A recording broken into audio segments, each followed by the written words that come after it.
Am I the asshole for slapping a bride and ruining a wedding? I still feel completely justified, but some of the backlash I'm getting from her family has me doubting how I handled it and if there was a better way. One of my oldest friends, Jack, 43 male, is a widow with a 4-year-old daughter we'll call Josie. His wife died during childbirth. We were all very supportive when he started dating and then proposed to Stephanie, 44, female. The first signs of trouble. I noticed that Stephanie treated Josie differently based on Jack's proximity. Think maternal 1 minute while he was present, but snapping or making a harsh comment if he was in another room or on the phone. Post-engagement, I brought it to Jack's attention and said I wasn't a fan of it and had he noticed.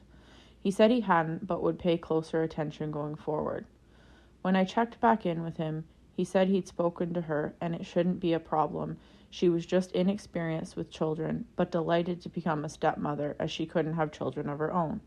Since it was clear I wasn't a fan of his fiancée, I felt kind of iced out of the friendship in the lead up to the wedding. I get putting your significant other ahead of a critical friend, but I brought it up out of genuine concern as I grew up in a domestic violence household and noticed far too similar red flags. Josie wasn't her jovial whirlwind self. Normally, this child is a complete extrovert, confident enough to talk to new people and ask questions. A lot of questions. Think, why does the sky have clouds? Why does that old lady look like a prune? Although sometimes blunt, her questions were truly innocent and an attempt to understand the world around her. In the lead up to the wedding, Josie became quiet. I have been in her life since birth. This was very unusual, so once again I approached Jack saying I was concerned about the changes. She wasn't herself, and had he noticed? Jack put it down to Josie having complicated feelings about having a new mother, that she was just emotional, but he appreciated that I cared enough to bring my thoughts to him. I decided I didn't like Stephanie's influence at that point, but I can't decide what's best for Jack or his daughter, so I decided I'd stay close and vigilant. Jack and Stephanie practically had a war over my attendance. She said I hated her, and she shouldn't have to put up with someone that clearly has feelings for him ruining their day. I don't have feelings for Jack.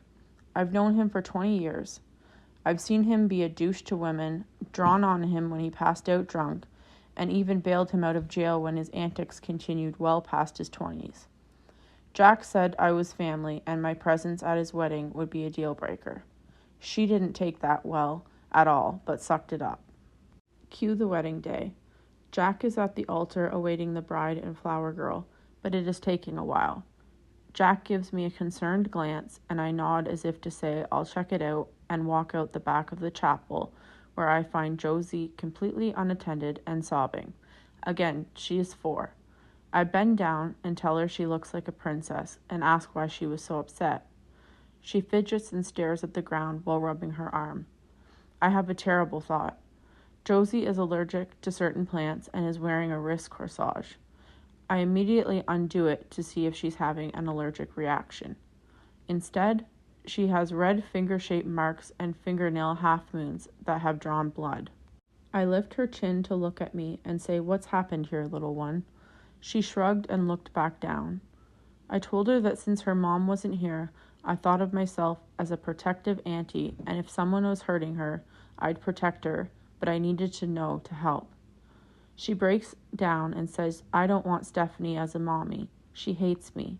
She hurts me." I stuck my head in the chapel and made eye contact with Jack's mom, the kind that says, "Get out here. It's an emergency."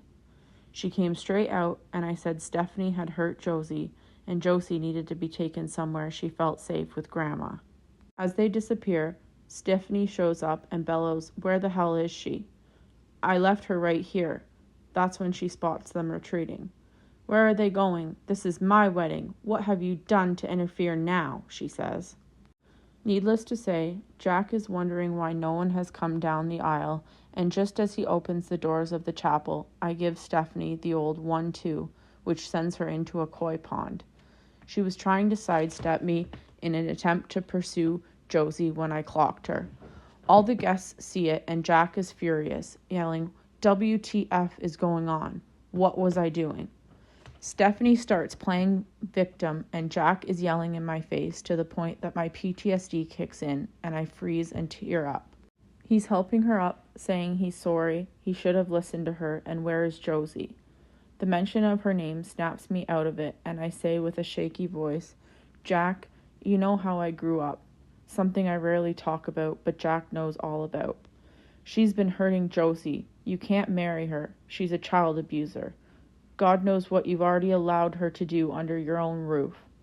Unfair of me, probably, but I was pissed he hadn't paid more attention to my warnings, as I rarely interfere in my friends' relationships. At this point, I can tell I have his full attention. Where's Josie? Is she okay? What happened? Stephanie starts trying to talk over me, and he tells her to shut up and pulls me into the priest's office, locking the door as she wails outside. I start with Josie has cuts and bruises, that she'd broken down and told me Stephanie hurt her, so I had your mom remove her from the wedding. His eyes went wide and he ran out looking for her. There's total chaos as I leave the room. I'm getting called a home wrecker and a slut by Stephanie's family. Jack's side are also outraged and yelling at me, and again my PTSD kicks in and I just ran the hell out of there. When I got far enough away, I called Jack's mom and told her everything, and that I was sorry for the scene, but Josie is in danger anytime she's with Stephanie, and she has to get through to Jack and have him talk with Josie and a therapist, because I wasn't sure the extent of what Stephanie had done. Nothing is more important to Jack's mom than her grandchildren, so I knew I'd engaged an attack dog to guard Josie. Jack has called a few times since, but I really don't want to answer until my mental health is under control. I'm having panic attacks and flashbacks to my own abuse. His mom has told me that Josie is safe and Jack has called off their wedding and broken things off.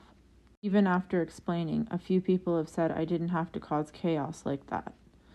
I could have taken Josie and left or called the cops, but in the moment, both of those scenarios ended with him being legally married to this shrew.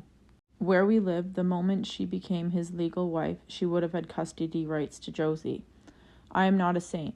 I also intentionally decided to hit her. So, am I the asshole? Should I have done it differently?